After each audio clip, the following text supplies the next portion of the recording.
Bonjour à tous, dimanche c'est l'hippodrome de Longchamp qui nous accueille pour le Quintet Plus et on va analyser cette course avec Florent Béas. Florent, bonjour. Bonjour François, bonjour à tous. Une épreuve qui n'a réuni que 14 partants, mais elle n'est pas facile à déchiffrer. Ouais, une très belle épreuve, un très beau quintet. On retrouve des concurrents bien connus des turfistes. Ils ne sont que 14, mais ce n'est pas forcément facile, comme tu viens de dire. Une épreuve relativement ouverte. On retrouve des concurrents donc aguerris dans ce genre de tournoi, mais il faudra qu'ils s'adaptent à l'assouplissement du terrain et également qu'ils possèdent suffisamment de fraîcheur en cette fin de saison pour jouer les tout premiers rôles. Donc une épreuve très intéressante, mais pas forcément des plus faciles à déchiffrer. Donc 2400 mètres à parcourir, 14 au départ. Ta base, c'est le 6 Descartes qui s'est baladé le jour des préparatoires de l'Arc. Ouais, à la mi-septembre à Longchamp, on le revoit sur les images, il a vraiment terrassé ses adversaires à mi-ligne droite. Il s'est imposé avec une grande autorité en cette occasion. C'était sur la distance de 2000 mètres, 400 mètres de moins, mais il a déjà bien fait sur la distance classique, qu'il est une nouvelle fois confié à Stéphane Passier, malgré le fait qu'il était pénalisé de 5,5 kg. C'était quand même pas rien. La forme primant souvent la classe en fin d'année. Il convient de s'en méfier, il peut certainement poursuivre sur sa lancée.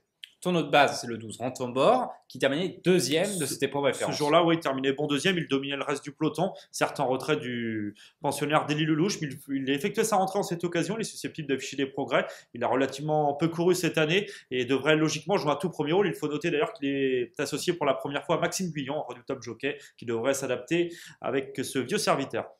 Ton coup de cœur, c'est le 11 Cabaret Thune. Là, tous les turfistes le connaissent. C'est la forme de François Doumen.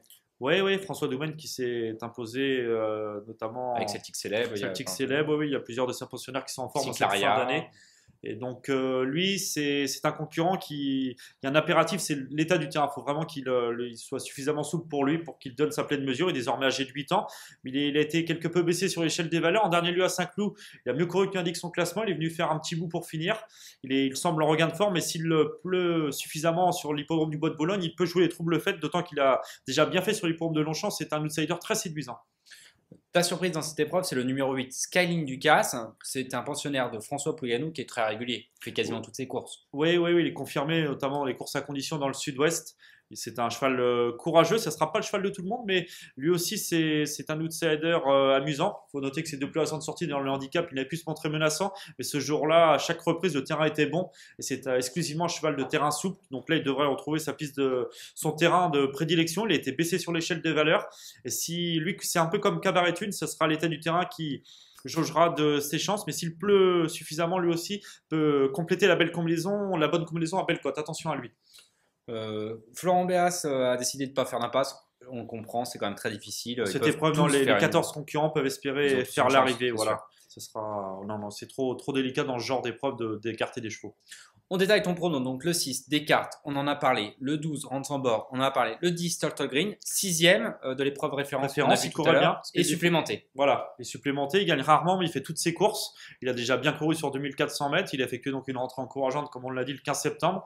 Ça a associé à l'occasion, pour la première fois de sa carrière, au très habile Franck Blondel. François-Xavier Bertras étant retenu, je crois, ce dimanche au Bousca. Mais Franck Blondel devrait s'adapter, même s'il le monte pour la première fois, ce n'est pas un inconvénient, car il est relativement simple à monter et possède une chance des plus régulières, d'autant que son habile mentor, comme tu l'as dit, a décidé de le supplémenter. C'est certainement pas par hasard. Ensuite, c'est la Sant'Alberto qu'on avait plus l'habitude de voir dans les courses à conditions récemment. Bah oui, il n'a pas été revu dans les handicaps depuis plus de 2 ans. Il avait remporté son quintet, c'était au cours du printemps 2011, je crois. Depuis, il a cessé de progresser. C'est notamment illustré la saison passée dans différentes étapes du défi du galop. Pour son retour dans les grands handicaps, il est pris en valeur 45. C'est plus la même chose, mais il n'a cessé de progresser. Il est associé à Christophe Soumillon. Il n'a pas beaucoup de marge de manœuvre pour la victoire, mais une place reste assurément à sa portée car il est très courageux. Ensuite, le 11, Cabaret Thune, on en a parlé. Cabaret Thune, voilà, le 9, Utopia Gym. En revanche, elle, c'est une spécialiste des quintés. Elle ne court quasiment que ça. Voilà, pensionnaire du très habile l'entraîneur provincial Dominique Sépulcre. Elle fait toutes ses courses. Elle est davantage confirmée sur les distances avoisinant les 2000 mètres, mais elle a déjà bien fait sur 2400 mètres. En dernier lieu, pour sa semi-rentrée à Nantes, elle a bien couru sur 1600 mètres, une distance trop courte pour ses aptitudes. Elle devrait logiquement être montée en condition sur cette reprise de contact, et elle aussi confirmée en terrain assoupli, possède une chance très régulière pour les places. Le 8, Skyline Ducasse, on en a parlé tout à l'heure, c'était ta surprise. Enfin, le 4, Amiran. Amiran, voilà, qui vient de remporter son deuxième quintet. C'était mérité. Il Oui, cherchait juste son quintet. compensation. Ouais, lui aussi fait preuve d'une régularité exemplaire. C'est vraiment des concurrents attachants. J'ai décidé de le placer un peu plus loin dans ma sélection car il a donc été pénalisé de 5 livres suite à ce succès. Et l'assouplissement du terrain, lui, contrairement à certains de ses rivaux, va pas forcément l'avantager. Même s'il a déjà bien fait dans de telles conditions, ce n'est pas là qu'il est le plus performant. Donc je le vois davantage lutter pour une petite place que pour la victoire. Un petit regret? Pas forcément, pas forcément. Enfin, il y en a plusieurs, Il y en a notamment Zimri dans le bas de tableau. Il est confirmé à Longchamp. Il a pu faire ses preuves dans ce genre de tournoi, mais il est désormais âgé de 9 ans. Peut-être un peu moins performant que par le passé. Il fallait faire des choix, mais il a rien à dire s'il mise dans la bonne combinaison.